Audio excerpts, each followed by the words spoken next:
The debate. I recognize the member from Kitchener-Waterloo. Waterloo. Thank you very much, Mr. Speaker. As always, it's a privilege to stand in this House to discuss legislation before us, although I must tell you I have mixed feelings about this particular bill, about Bill 91, the budget bill for 2015. And I wish actually I could stand up in this House with some confidence, actually, and talk about how this bill potentially could help us. But I have to tell you that this budget fails the people of this province on job creation, on conservation, on education, and it accelerates the privatization agenda of this government. And the general tenor and tone of this piece of legislation speaks to a lost government, Mr. Speaker. It also very clearly, for me, this budget, people have described it as being very deceptive. It's a deceptive document because it gives false choices to the people of this province.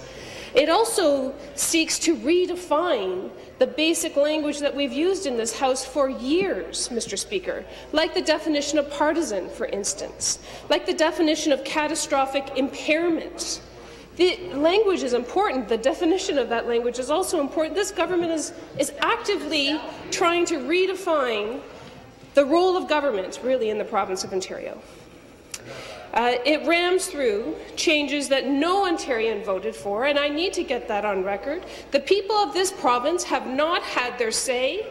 They've not had the chance to speak to the sell-off of Hydro One. They have not had the chance to stand up against the sale of Hydro One, and they have not even had the opportunity yet to hold their MPPs accountable for the sell-off of Hydro One. But mark my words, Mr. Speaker, that day will come. It will come. The members on the opposite side of this House will feel the pressure in their own ridings as this summer progresses, as they should, because the people of this province feel that they have been deceived, Mr. Speaker. This government did not run on the sell-off of Hydro One, and it is not only just wrong-headed, it's short-sighted, and I'll go into some details. It doesn't make fiscal sense, economic sense, to sell off this strategic public asset.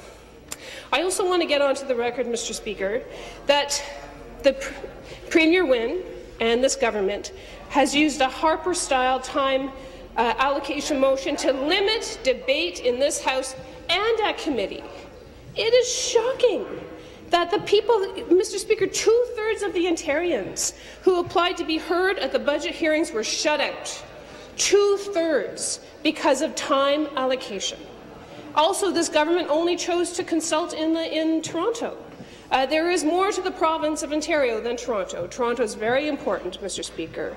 But if you are in Windsor, or if you are in Timmins, or if you're in Ottawa, it's a hard place to get to.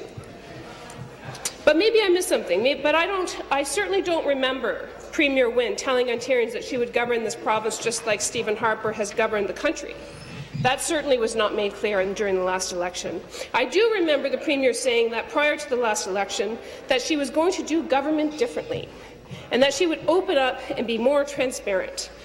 That's from the Globe and Mail from March 6, 2014. And Speaker, using time allocation motions to sell off publicly owned assets sounds a great deal like the kind of politics practiced by Mr. Harper and sounds nothing like doing politics differently. In fact, it's very akin to the politics that is practiced at the federal level, which is based in fear and based on false choices.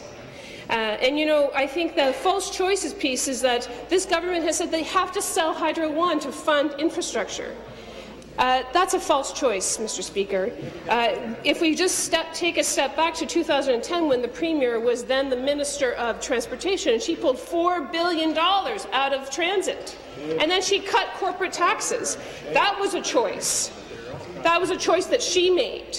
And that's a problem, because that's why we have an infrastructure deficit and a transit deficit in the province of Ontario. And that's why she's holding up the sale of Hydro One as if that's going to be the answer to this problem. It is not. It will only fund 3% of their promises. And we all know in this House that Liberals are very fond of coming to our ridings and making promises, especially on transit. But they never keep. So we have some serious concerns with this budget, and we've been very vocal about it, and that is our job. Ontarians, though, did not vote to sell off Hydro One. They don't want to pay the price for this short-sighted decision. They deserve to be heard. But Premier Wynne is ramming through her plan without giving people their say. This is a fact.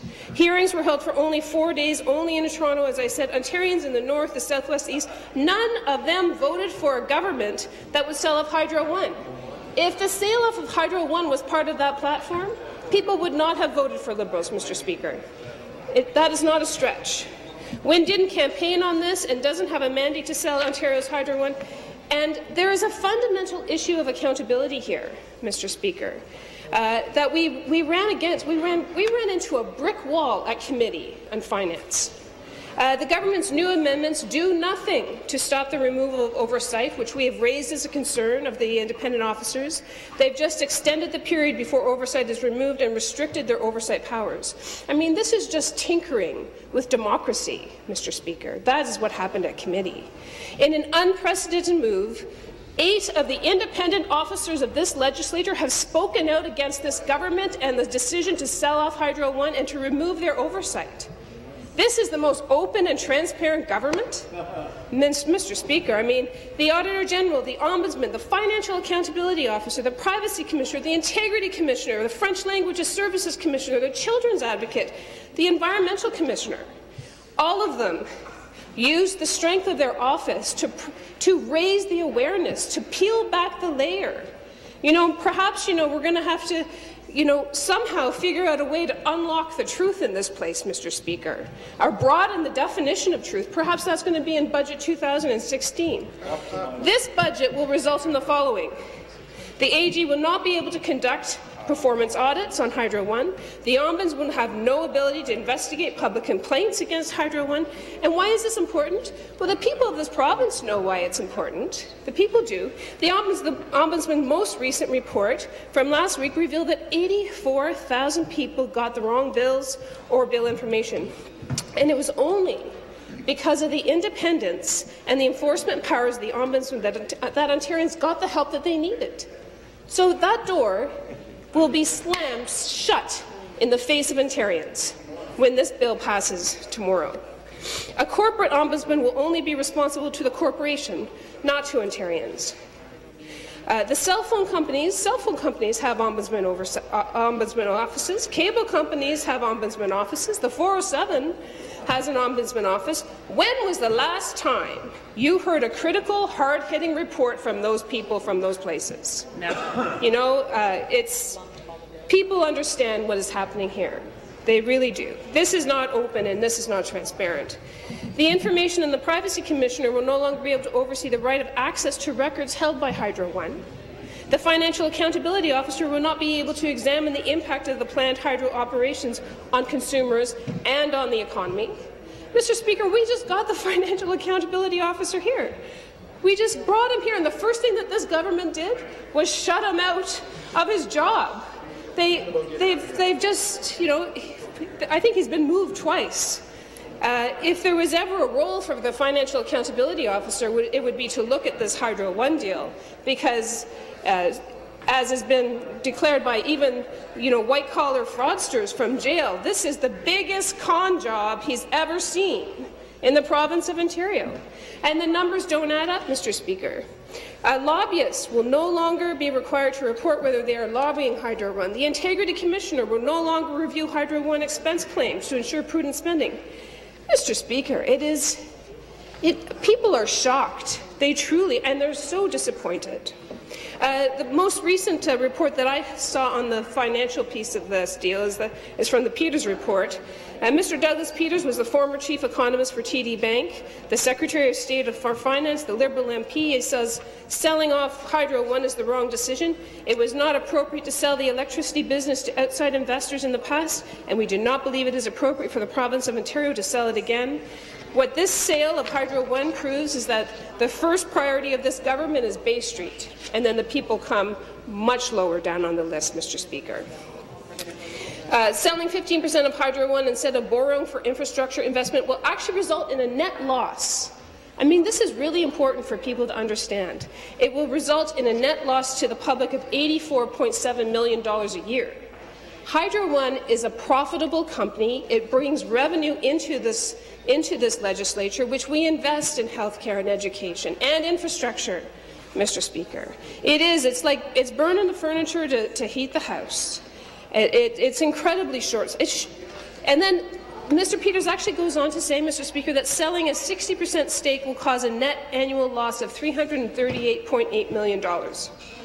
So the finances on this scheme are not sound, and I know that there are people on that side of the House that know it. The numbers do not add up. The valuation that Mr. Clark has said this government is going to get for the sale of the shares of Hydro One does not add up. Mr. Clark's pro bono work, that definitely didn't add up. It cost the people of this province $7 million in consulting fees, Mr. Speaker. Moving on to the ORPP. As a non-public entity, you know, in the Finance Committee, we introduced amendments that would have made the Ontario Retirement Pension Plan Administration Corporation a more transparent and accountable organization. The Liberal members of that committee voted against every one of these amendments, Mr. Speaker. Those amendments included requiring quarterly reporting by the ORP Administration Corporation to the Minister of Finance. Yes. You would want to see quarterly reports. You know why? Because this is the first province-specific pension plan of its kind in Canada. So you want to get it right, and you want to monitor the success of it, or you don't. And clearly, they don't, because they're not invested in the success of the ORPP, Mr. Speaker. One of our amendments would require that the minister is notified of every bylaw and all changes to the bylaws of the ORP Administration Corporation. This is a corporation that needs to be watched. When this bill passes, this was another amendment that came forward in Finance, transferring the shares of Hydro One to a corporation that has not yet been created, Mr. Speaker. And then another amendment tied the hands of all future governments around oversight. And I said to the members of the Finance Committee at the time, I said, wouldn't you like to get back in that 407 deal? Like, why tie the hands of future governments? But that's what this government has done. It's like washed its hands of ensuring that accountability and oversight is possible with the ORPP. The third amendment that we brought in would have eliminated the use of expert board directors, which would be comprised of private sector financial industry executives, and would require a culture tending towards risk-taking and executive compensation. And I want to tell you why we were so concerned about this, Mr. Speaker, because the same thing happened in BC. And the managers of the pension fund, became very wealthy, Mr. Speaker. They became very rich at the BC Investment Management Corporation. In fact, in 1 year, they saw a 20% increase in their salaries. They tied their profits to pay by performance. So it says the public sector salaries in BC Investment Management dominates the top 10 list again. So perhaps that's what the government's looking to do, Mr. Speaker, create 10 good jobs at this pension plan corporation, but not ensuring that there's oversight, not ensuring that there's accountability, and not ensuring that the money gets to the people that needs it, which is the people of this province. So we moved those amendments. They got shut down, just completely shut down. We tried to get some union representation on this board as well of the corporation. Why, Mr. Speaker, you may ask? I'm sure you're wondering. Corporations that are investing employees' hard-earned dollars, i.e. pension funds, should ensure that those individual voices are heard. And this can be achieved by making sure that the people on that board are actually invested in ensuring that that board is successful. Changes to partisan advertising. My colleague from the PC caucus raised this, and we may not always agree on things, but changing the definition of partisan, how partisan of you? I mean, honestly, it is. We believe that the Liberals proposed the changes to government advertising will allow Liberals to produce the same kind of partisan ads paid with public dollars that we have seen so much from the Stephen Harper government, Premier Harper. I mean, you have to admit, it's really annoying to see an advertisement that you paid for when they tell you how great a job they're doing, when, based on their economic record, I mean, the evidence is there. It's an epic fail on job creation at the federal level, Mr. Speaker. And so, but this government that criticizes the federal government for doing the same thing, they moved ahead. The Auditor General, in the press conference, said that clearly The Liberals are trying to make a mockery of her office, Mr. Speaker. And she gave a really good example. She said, you know, the president of the Treasury Board said, you know what, she's turning down all of these ads, and we spent all this money, like $40,000 here, $60,000. They're worried about $40,000 and $60,000. They couldn't be worried about $1.1 billion in gas plant money. And yet, here they are. So the president says this is unacceptable. They're turning down these ads. One of the ads that they turned down cost $300,000, and it showed a booming manufacturing sector in the province of Ontario. And the Auditor General had to say that is not true. We do not have a booming manufacturing sector in the province of Ontario. You've wasted $300,000. You are not allowed to put that advertisement out into the public because it's deceptive, because it is not truthful, because it is false, Mr. Speaker. And the government doesn't like that. So they're changing the rules. They're changing the rules around partisanship. They're coming soon to a television near you. I'm sure we'll be told how wonderful the shareholders are doing in Hydro One and how we should care about that. You know what the people of this province care about? They care about staying the owners of Hydro One, Mr. Speaker. They don't want to be the they don't want to be the renters. So we agree with the Auditor General on this entirely. Of course, we believe the Auditor General any day of the week compared to the government. We believe her on P3s. We believe her on road maintenance. We believe actually that she's doing a very good job and she's speaking truth to power. And I understand that the power that is here right now in this majority Liberal government, I understand that they don't like it.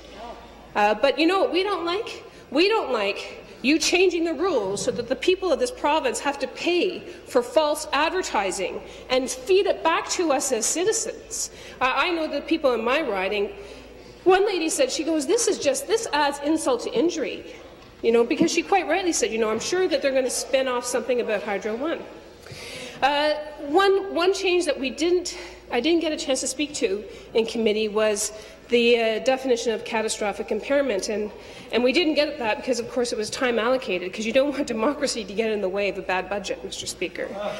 So Schedule 17 of the budget changed the definition of catastrophic impairment. Unlike the Liberals and PCs, we voted the schedule down in its entirety because it will slash benefits to a segment of Ontario's most vulnerable population, those with catastrophic and serious impairment as a result of auto-related accidents. And the government's amendment involved increasing the threshold of tort deductibles and indexing it to inflation. Benefits, however, will not increase at all. And I just want to quickly say, Rona Feltstein wrote a letter to us, and she said, you know, consider a 5-year-old child who suffers a traumatic head injury while being a passenger in their parents' car. Many of the child's injuries will not show their traumatic effect until later down their life. Currently, the insurance regime would permit $1 million for medical rehab benefits and another $1 million for attendant care. This amendment cuts it in half. It cuts it in half, Mr. Speaker. It's a shameful thing. She says no one asked to be an accident victim. The people on that side of the House need to remember that people don't choose to get in a car accident, Mr. Speaker. They don't choose to be the victim of an accident. She goes on to say, I just can't think of a more inhumane thing our government could do to these people. Honestly, where's the care? Where's the compassion? Where's the openness? Where's the transparency? It is not a budget that will meet the needs of the people of this province. We did fight back on the cuts to film and TV tax credits. We did work with the Ontario film and television industry. And I want to let you know, Mr. Speaker, and I want the government to hear that we're going to continue to fight for these tax credits. You know why, Mr. Speaker? They're tax credits because the sector puts much more back into the provincial treasury than the credits take out. So the return on the investment, it's working.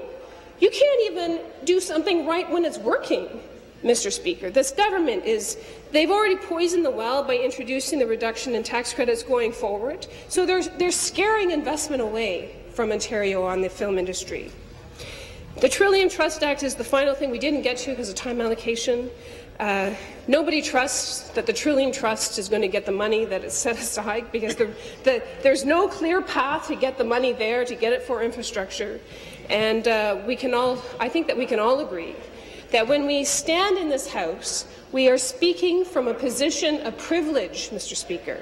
It is a position of privilege that we hold, and it is a trust that we hold.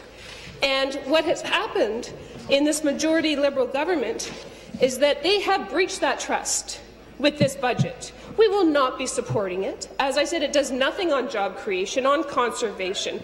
Instead, it aggressively embraces the privatization of public services and turns its back on the people of this province that we are all supposed to serve, Mr. Speaker. It is a bad budget. It's the austerity budget 2.0, and it's a shame. Thank you. Thank you.